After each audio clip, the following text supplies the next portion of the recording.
Top 5, 10x from a different perspective. I often see 10x talked about. I use 10x term myself quite frequently.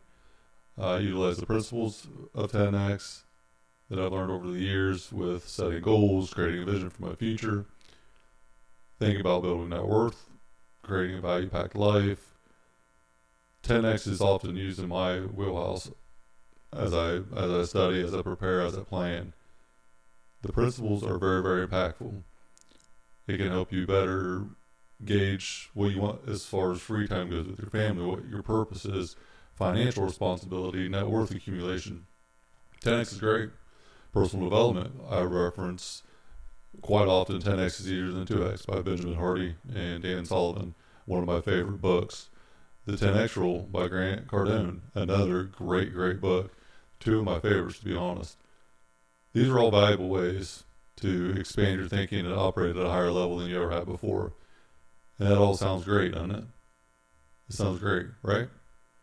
But in all reality, entrepreneurship is hard. And it is not for everybody. Few people become successful in business for a reason. And that reason is, it's 10 times harder than you could ever imagine. Majority of people quit before ever coming close to having a successful business. They quit before they achieve their goals. Similar to weightlifting, 45 pounds is always 45 pounds. And the iron doesn't care about your feelings. Business is the same way. Business doesn't care about your feelings. Your feelings don't matter. How tired you are doesn't matter. Business is a 24/7, 365 operating. It never stops. Other competitors aren't stopping because you have a bad day. They don't care about your runny nose. They don't care about you having a flu. They don't care about your personal life. They don't care that your family's sick, that you're having marital issues. They don't care. Business doesn't stop for anybody. The economy continues to go on regardless if you're on board with it or not. Market ups and downs, unforeseen circumstances. The economy uncertainty right now, it doesn't care. Business does not discriminate. It doesn't like anybody and will take you out at any given time. You do not accidentally achieve success.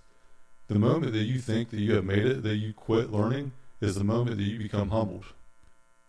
There's always someone coming for what you have. And if you're not continuing to evolve, if you're not continuing to get better, then guess what? Someone's going to come take it. Because not evolving means you're going backwards, because someone else is coming forwards. It seems glamorous to be a business owner. It seems glamorous to be an entrepreneur. It seems glamorous to have this positive energy and spirit and this vibe and all the good things that come with it. But it is exhausting. At all times, it can be physically, mentally draining. Is it worth it? Yes. Am I a positive person through and through? 100%. But that doesn't mean I don't recognize the realities of the way the world works.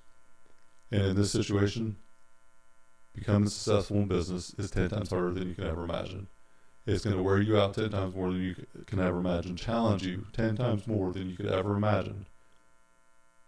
So make sure, before you commit, before you decide that you want to go on a journey of your own, that you understand the reality of what is going to happen to survive and to make it and to thrive. You can go on your own and fail, and most people will, and most people do, because it is hard. And you're going to look at every day, you're going to look yourself in the mirror and wonder if you really have what it takes to get this done. And there are days that you want to quit. There are days that I want to quit. I did not want to get out of bed at 3 o'clock this morning and go work out. Most days I don't feel like doing it, but I don't negotiate with myself. It's something that I just have to do. It is a non-negotiable, a non-emotional response to what I have to achieve that day. And there's layers to this. Some people achieve a little bit of success and then realize that's the life that they want, without taking in the fact of what could be taken from them if they do not progress themselves. I want to make sure that everyone understands the reality of the situation. You have to do more than you're paid for. If you are working for somebody else, do twice as much as what you're getting paid to do. Eventually it will come back. I know this from experience. With my 12-year journey through our pipeline from 2007 to 2019, from $9 an hour to owner, I had to put in so much extra effort to get better. I had to develop and help learn, teach other people that were coming up, that were motivated. I had to help develop them so I could develop myself, so I could take myself to that next level. And most days, it's the last thing you want to do. It's not something that's fun. It's not something that's enjoyable, but it's necessary. And what happens is you develop other people, and then you develop yourself even more, and then you learn from other people's decision making. You learn the reality of how hard this is, because people are going to fail you at all times. Majority of people that I've tried to help did not help themselves. I would lead them to the door, here's an opportunity, and they wouldn't open the door and go in it the way they should have. That's on me. That's how I look at it. But it's 10 times harder to walk through that door and to create this opportunity, to take this risk. It's 10 times harder than you can ever imagine. The moral of the story: what are your daily habits that are helping you get better? What daily habits are not helping you get better?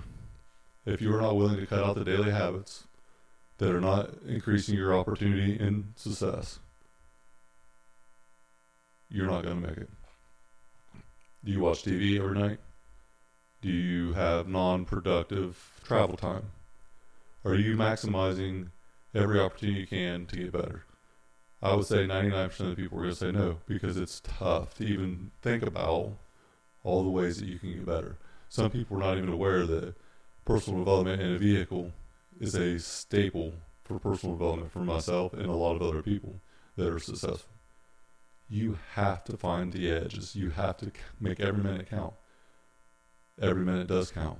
The compound effect of development is massive. What you can accumulate in minutes a day is a lifetime of experiences from other people in a short period of time. The moral of the story: look at your daily habits. How much time do you spend every day that's not helping you achieve your goals? If you're unsure, here's a solution. Log every day your daily activities. Log your personal development time. Log how much time you watch TV. How much free time you have outside of, quality family time or time within your purpose for the bigger picture. Family time, going and seeing relatives, cooking out, whatever it may be. Quality time in that realm is necessary for overall mental health. But what time are you spending scrolling through Facebook or Instagram, or not maximizing your effort when you're doing certain things? How many minutes, how many hours are spent daily accelerating you to your journey to that next destination? If you have a destination in mind and you know what a journey looks like to get there, it's not all the steps at once. It's not 10 steps at once. What is the next step, and what are you doing to take that next step to achieve that goal? If you know more about a Netflix series than you do your personal development agenda, I would take a look in the mirror and think about how you spend your time.